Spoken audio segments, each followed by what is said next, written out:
Hello friends, आपका Z solve paper में स्वागत करते हैं। दोस्तों, आज हम राजनीति विज्ञान के आज इम्पोर्टेंट टॉपिक को बताने वाले हैं और ये आपके सिलेबस में भी है। और आपको मालूम ही है कि सिलेबस को मिस करने का मतलब ये है कि इम्पोर्टेंट क्वेश्चन को मिस करना। और राजनीति विज्ञान के इम्पोर्टेंट सिद्धांत में ये सिद्धांत माना भी जाता है जो अभी हम आपको बताने वाले हैं। और वो सिद्धांत है राज्य की प्रकृति के सिद्धांत, है ना। राज्य की प्रकृति कैसी है, राज्य का स्टेट का नेचर कैसा है, तो उसके 3 इम्पोर्टेंट सिद्धांत हम आपको बताएंगे। और ये तीनों सिद्धांत किसी न किसी फॉर्म में क्वेश्चन के रूप में आते हैं। आप लोग अभी महसूस करेंगे कि ये इम्पोर्टेंट है। तो आगे बढ़ने से पहले जो फ्रेंड्स नए हैं, मेरे चैनल को सब्सक्राइब करें और अगर वीडियो पसंद आता है तो लाइक और शेयर भी करें। ठीक है, तो आइए शुरू करते हैं।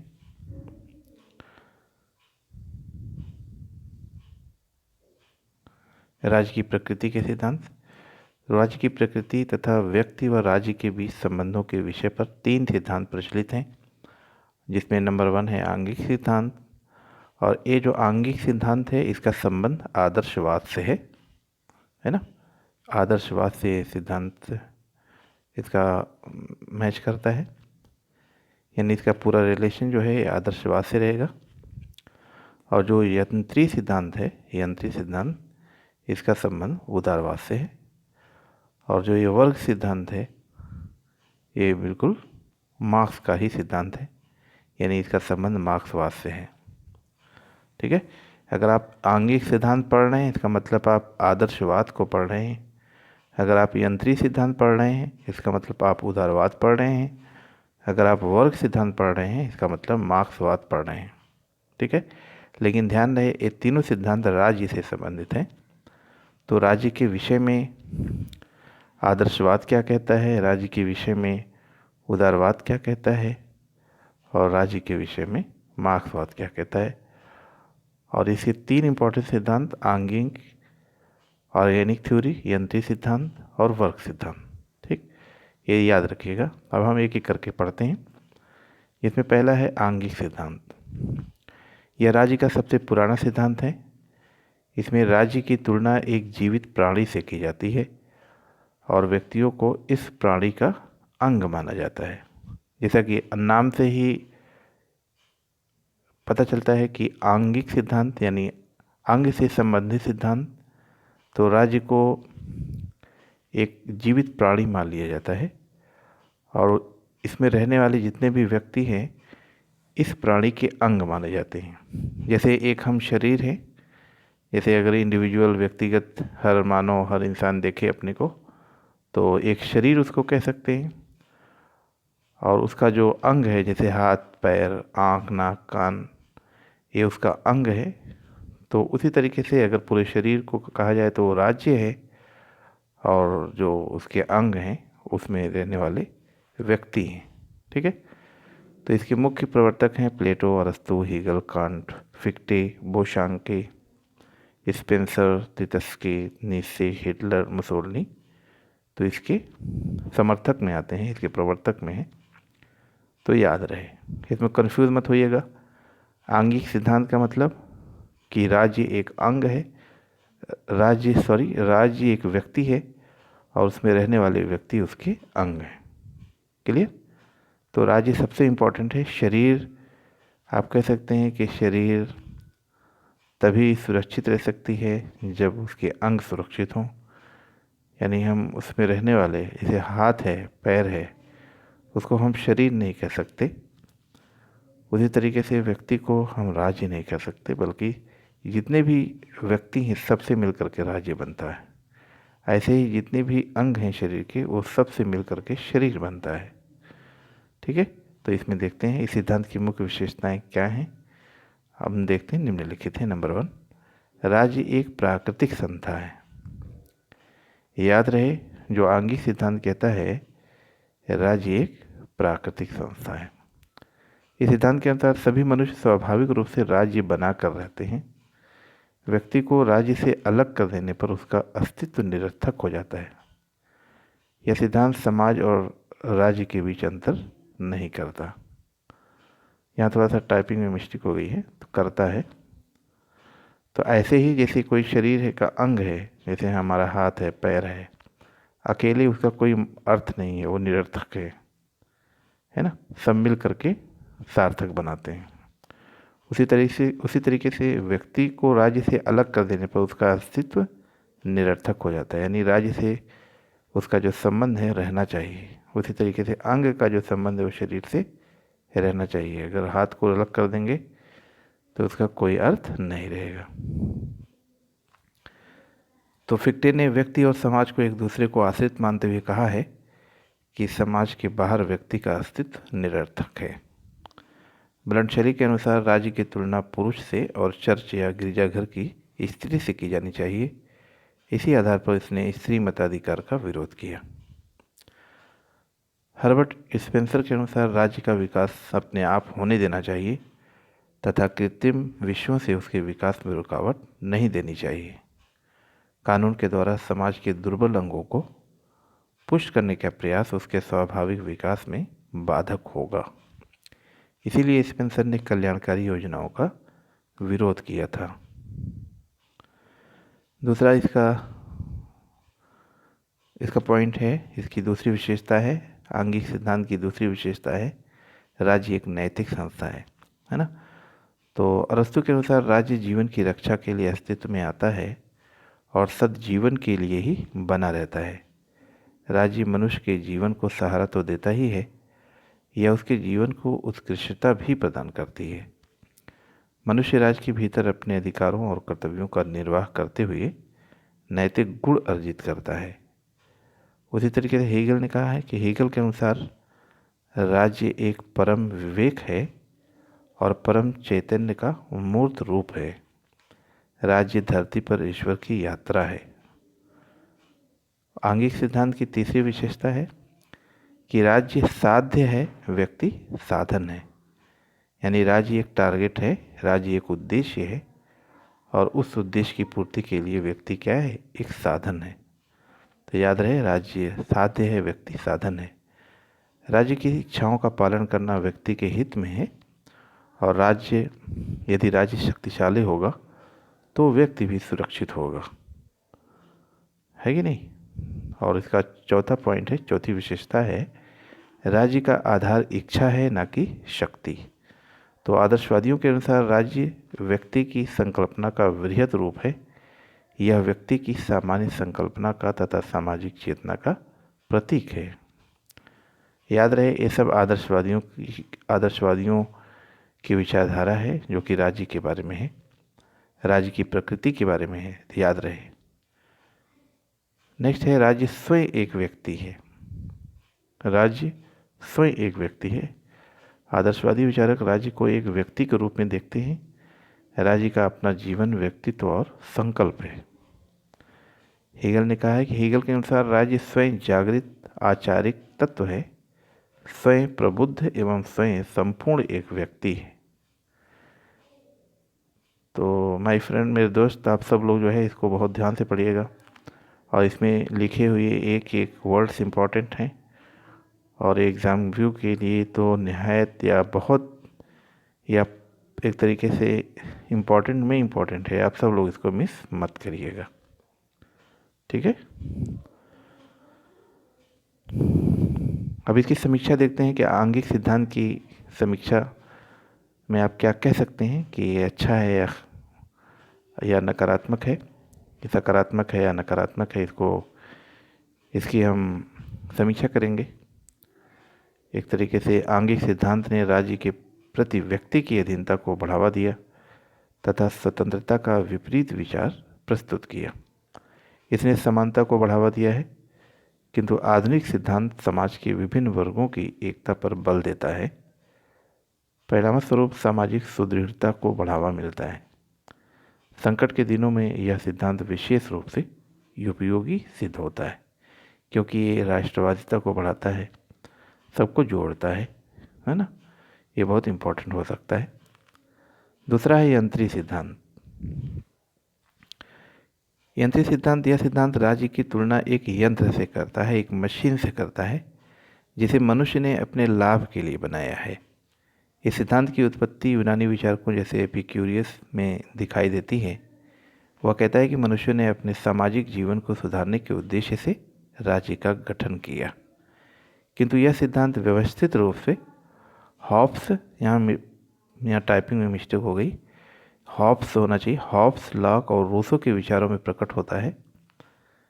एक बार फिर सुन लेते हैं। किंतु यह सिद्धांत व्यवस्थित रूप में हॉब्स, लॉक और रूसो के विचारों में प्रकट होता है, जिसके अनुसार मनुष्य ने समाज में शांति व्यवस्था और सुरक्षा स्थापित करने के उद्देश्य से आपस में एक सामाजिक समझौता कर राज्य का गठन किया। इस सिद्धांत की मान्यताएं निम्नलिखित हैं। इसमें यंत्री सिद्धांत कहता है कि राज्य एक सामाजिक संस्था है, न कि प्राकृतिक, है ना। तो राज्य एक सामाजिक संस्था है, न कि प्राकृतिक।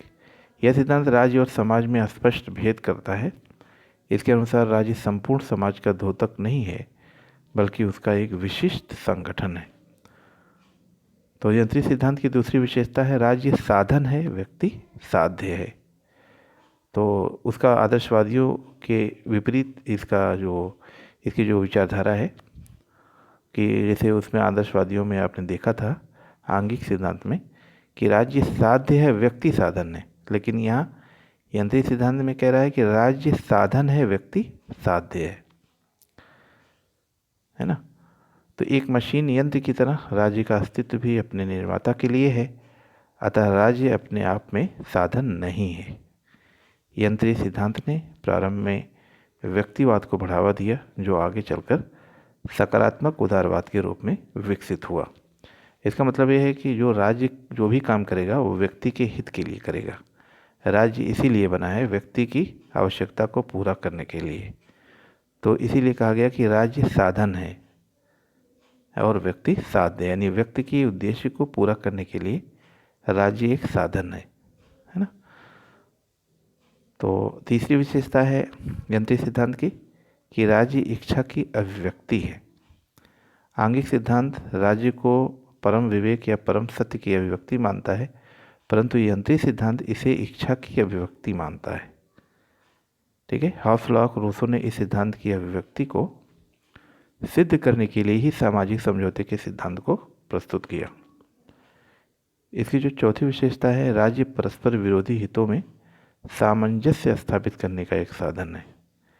इस सिद्धांत के अनुसार राज्य विभिन्न परस्पर विरोधी हितों के मध्य सामंजस्य स्थापित करता है। याद रहे कि ये जो यंत्री सिद्धांत है उदारवाद का सिद्धांत है, उदारवाद की विचारधारा है। तो ये उदारवाद की विचारधारा को बिल्कुल आत्मसात करिएगा कि राज्य की प्रकृति के विषय में उदारवाद क्या कहता है, तो उसी को आप पढ़ रहे हैं। तो उदारवाद के अनुसार कह रहा है कि इसी सामान्य हित की सिद्धि के लिए राज्य अपने नियामक शक्ति का प्रयोग करता है।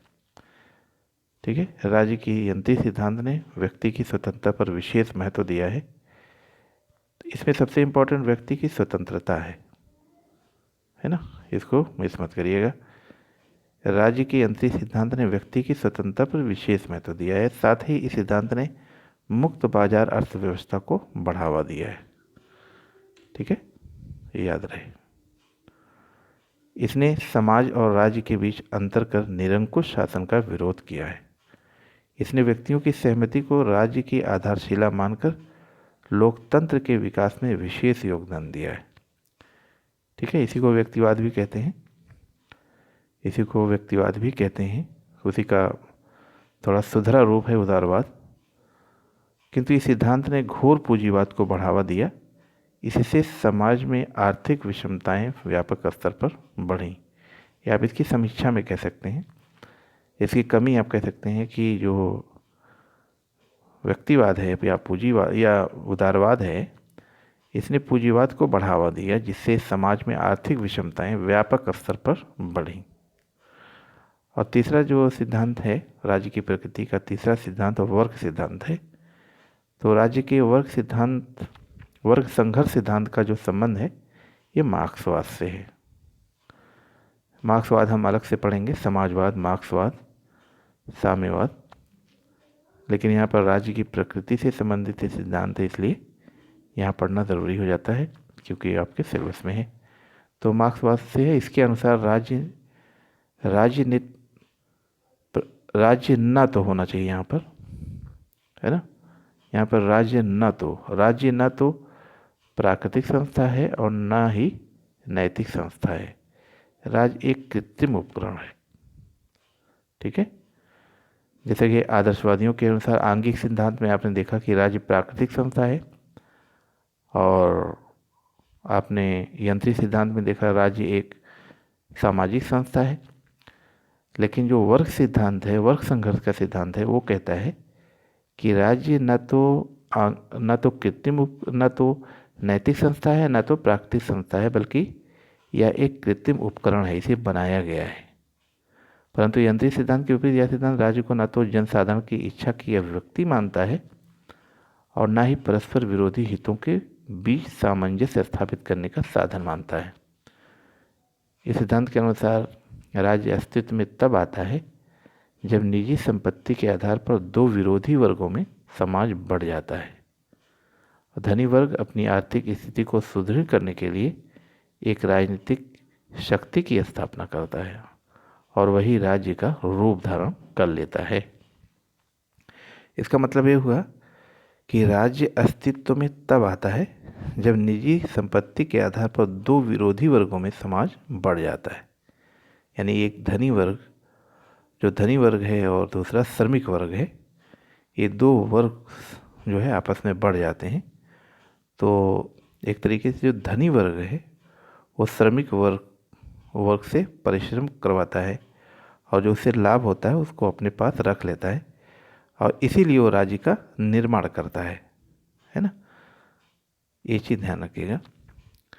यानी पूंजीपति ने ही राज्य को अपना साध्य हित साधन करने के लिए, अपने स्वार्थ के लिए ही बनाया है, पूंजीपतियों ने ही बनाया है। तो धनी वर्ग अपनी आर्थिक स्थिति को, देखिए लिखा है, धनी वर्ग अपनी आर्थिक स्थिति को सुदृढ़ करने के लिए एक राजनीतिक शक्ति की स्थापना करता है और वही राज्य का रूप धारण कर लेता है।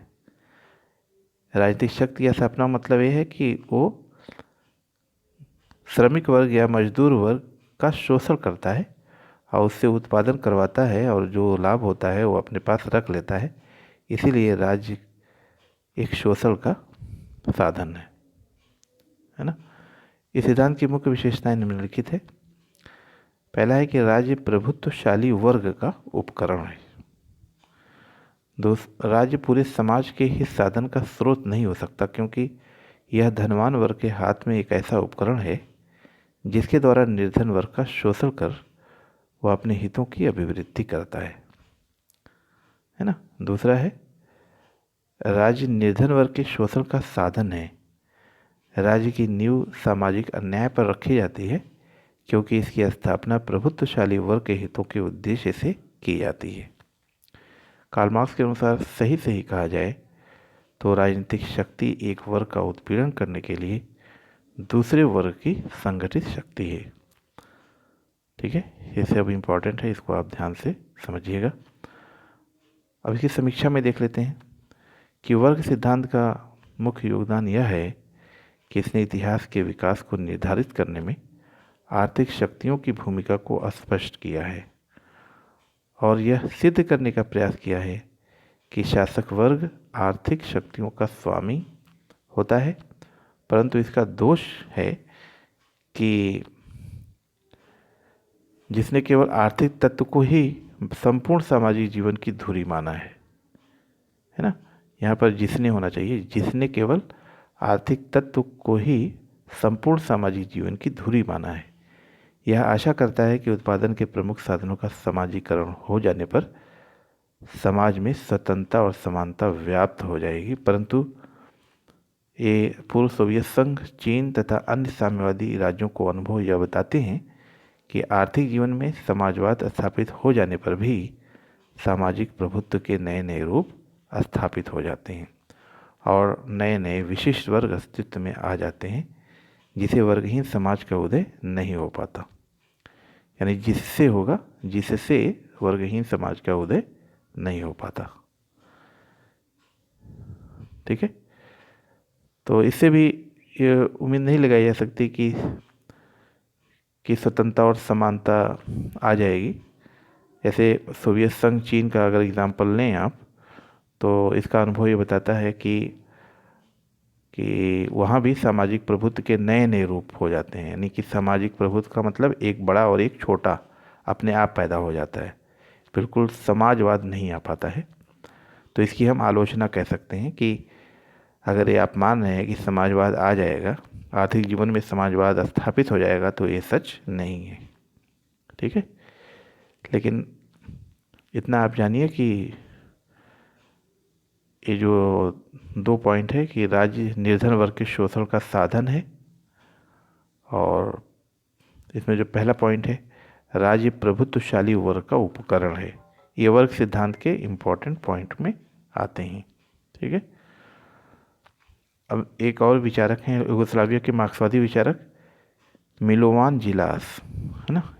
इन्होंने एक पुस्तक लिखी है द न्यू क्लास।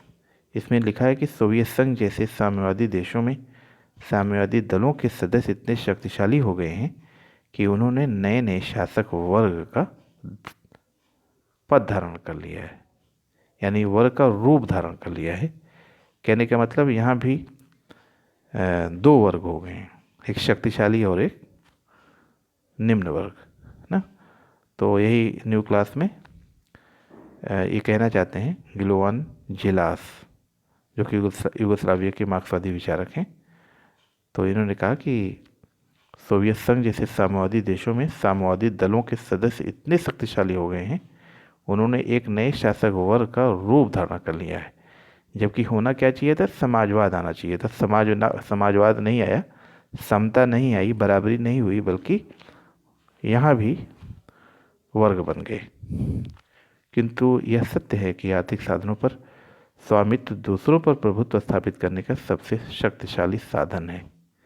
इसलिए आर्थिक स्वतंत्रता के बिना मनुष्य के लिए किसी भी प्रकार की स्वतंत्रता निराधार सिद्ध होगी। तो वर्ग सिद्धांत ये कहता है कि जो आर्थिक स्वतंत्रता है वो सबको मिलनी चाहिए, और इसके बिना मनुष्य के किसी भी प्रकार की स्वतंत्रता निराधार सिद्ध होगी, है ना, उसे कंप्लीट नहीं कह सकते। तो इस तरीके से मैंने राज्य की प्रकृति के 3 सिद्धांत पर प्रकाश डाले हैं, और उम्मीद है आपको समझ में आ गया होगा। अगर नहीं समझ में आता है तो आप लोग इसको बार बार पढ़िए, समझ में आ जाएगा, बहुत आसान है। आप बेसिक बुक भी पढ़िए, और कोई भी स्रोत आपको मिल रहा है पढ़ने के लिए तो आप उसको भी पढ़िए। ज़्यादा से ज़्यादा आप लाभ उठाइए, कहीं से कुछ भी कोई स्रोत है उसका फ़ायदा अवश्य उठाना चाहिए, और लगातार मेहनत करते रहिए, क्योंकि एग्ज़ाम क्रैक करने के लिए लगातार प्रैक्टिस करना बहुत मायने रखता है, बहुत इम्पोर्टेंट है। बिना प्रैक्टिस के कोई भी एग्ज़ाम क्रैक नहीं किया जा सकता। तो ठीक है, चल मिलते हैं नेक्स्ट वीडियो में। और मैं जो वीडियो देने वाला हूँ वो जो राजनीति विज्ञान नागरिक शास्त्र से संबंधित महत्वपूर्ण कथन है, तो मैं पहले कथन को बताऊंगा, फिर उसके बाद जो बुक्स है, किताबें हैं, उसको भी बताऊंगा। जो थिंकर की विचारधारा है, जो आप लोग के विचारक सिलेबस में है, उससे भी रिलेटेड है, जो एग्ज़ाम में पूछे जा चुके हैं, वो सब कंप्लीट में कोशिश करूँगा कि सभी बुक्स जो है आपको बता दूं। और जो इम्पोर्टेंट कथन है तो मैं अभी उसको जल्दी शेयर करने वाला हूं, तब तक आप इसको पढ़िए। फिर मैं नेक्स्ट वीडियो में महत्वपूर्ण कथन को लेके आ रहा हूं। हाँ, लास्ट में मैं कहना चाहता हूं, जो फ्रेंड्स नए हैं मेरे चैनल को प्लीज़ सब्सक्राइब करें। अगर वीडियो पसंद आता है तो लाइक और शेयर भी करें। ठीक है, मिलते हैं नेक्स्ट वीडियो में। आपका लास्ट तक वीडियो देखने के लिए बहुत बहुत धन्यवाद।